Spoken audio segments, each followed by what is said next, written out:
I went in the 100 yards, the 440 yards, and the long jump, you know, the broad jump. We call it broad jump in them days. And I found out later that I won the 3 out of 3. I was the only one in school history up till that time to win 3 out of 3.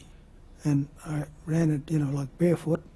And I seen in the paper the next day that it was the fastest 440 yards for a 14-year-old in the world.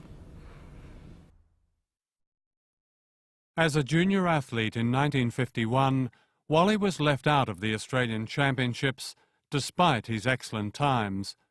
When he complained, he was told he could compete if he paid his own fare. A friend paid it.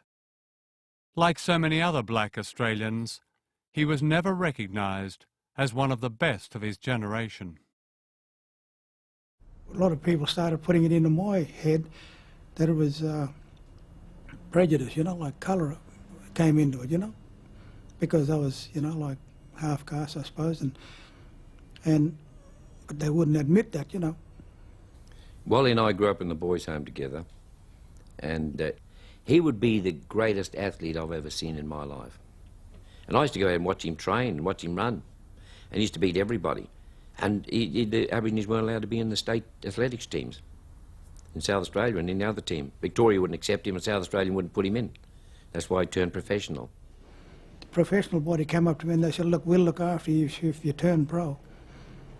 And they did look after me real good before I went to England. The first 10 races I ran as a pro, I won 10 of them. One of them was against Frank Banner. He was the Australian professional sprint champion. They flew him from Sydney here to Adelaide. I ran against him on the, you know, one of the football ovals there, Norwood Oval, and he gave me 4-yard start. I beat him by 6. I ran away from him.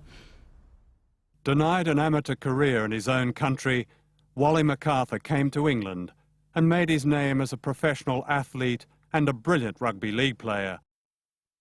Signed up by the Rochdale Hornets, his shared record of goals and tries stands today, and is still remembered as the fastest winger in rugby league.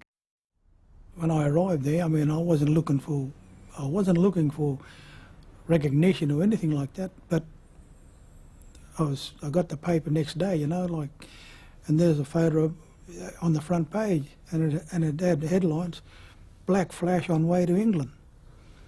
And I thought, hey, gee whiz. I looked at my skin, you know, I said, I'm not that black, am I, surely? But anyway, that was in London, the London Times, and then I got on the train and went up to Manchester. I got cameras were there waiting on, you know, I got off the train and photo on the front page.